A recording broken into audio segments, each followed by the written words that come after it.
Até assim, uma pergunta quase pessoal, só, né? Eu passei muita dificuldade na carreira. Eu já compartilhei isso algumas vezes aqui. De forma geral, a gente trabalha em empresas, assim, no Brasil, empresas médias e pequenas, que são até 50, 60 funcionários. Não sei se é exatamente o mesmo número de empresas médias e pequenas em Portugal. Pelo menos aqui no Brasil, 70% das vagas de emprego estão em empresas pequenas. E às vezes a gente fica na ilusão de que estão nas Aqui empresas também, grandes. até mais pequenas que isso, aqui também, sim. Então é mais ou menos o mesmo cenário. Mas eu tinha muita dificuldade de, nesse tipo de empresa, começar a falar da necessidade de falar de um bem-estar corporativo, sabe? Do bem-estar das pessoas.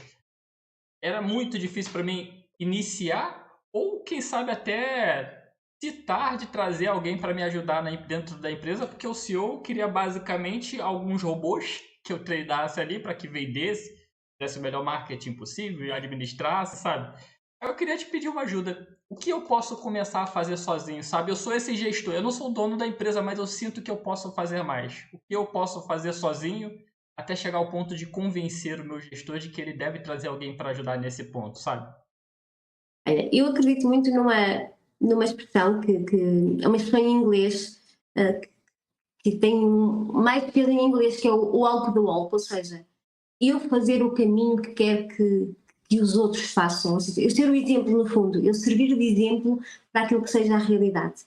E acredito muito nisso, ou seja, liderar pelo exemplo. E quem tem aqui algum poder decisor, mesmo que seja intermédio, começar a mostrar na prática o quão é importante trazer o bem-estar e trazer a felicidade para as empresas, mesmo que, e em pequenas empresas, e eu trabalhei durante toda a minha vida, ou quase toda a minha vida, até ter o meu projeto, trabalhei em pequenas empresas, empresas familiares, que ainda são mais fechadas nesse sentido, em que não há esta cultura, mas, pelo menos as empresas mais antigas e mais familiares e mais pequenas, não há esta cultura da felicidade e do bem-estar. O que interessa é números e vender e crescer e ter resultados. Tudo o resto é secundário. E isto também tem muito a ver com a cultura e com a vivência de cada um, não é?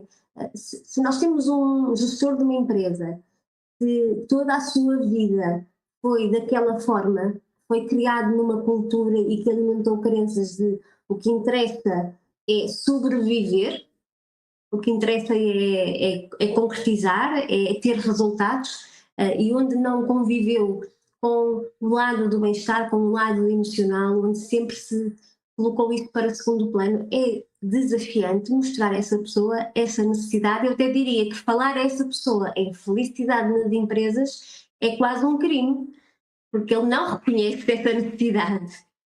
Uh, e quando não reconhece, normalmente até se fecha esse tipo de diálogo. E eu tive esse exemplo numa das primeiras empresas onde trabalhei. Lá está, já naquela altura, ainda sem saber nada sobre isto, falava de vez em quando no bem-estar, no comunicar com os funcionários, no ser agradável para as pessoas, no escutar as pessoas.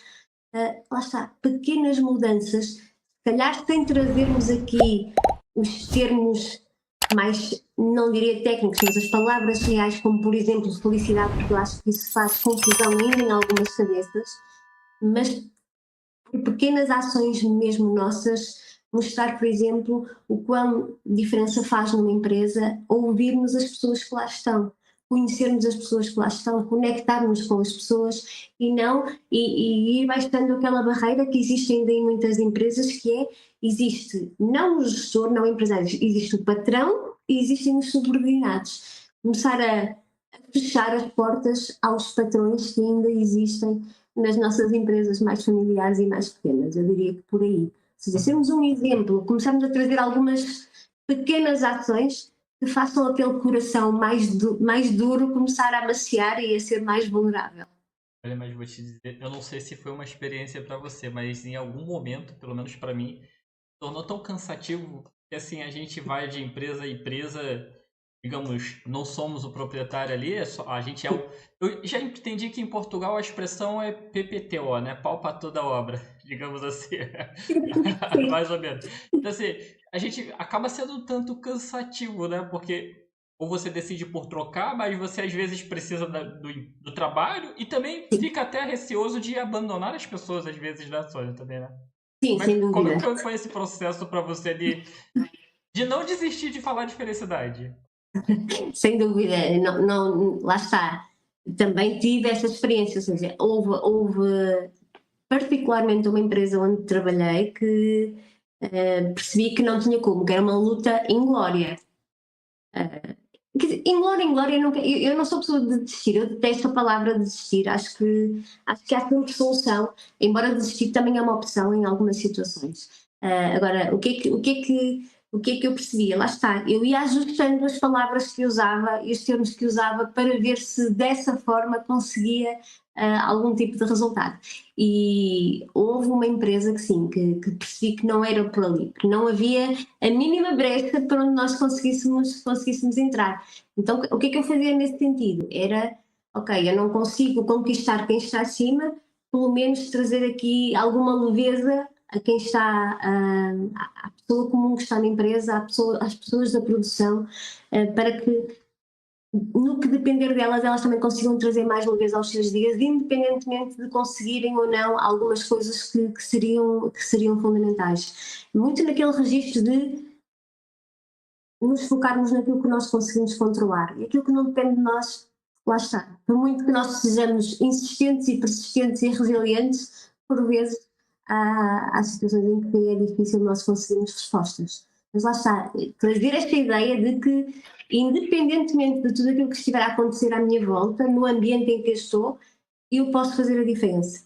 E era muito por aí que eu, quando não conseguia falar acima, então eu vou falar abaixo e trazer esta cultura de eu posso fazer a diferença. No meu primeiro mês monetizado, eu já fiz $3.000 só seguindo o que esse cara fala no curso dele. Então, se você quer ganhar dinheiro com internet e YouTube sem nem precisar aparecer, confere o primeiro link na descrição. Let's go. I wake up to a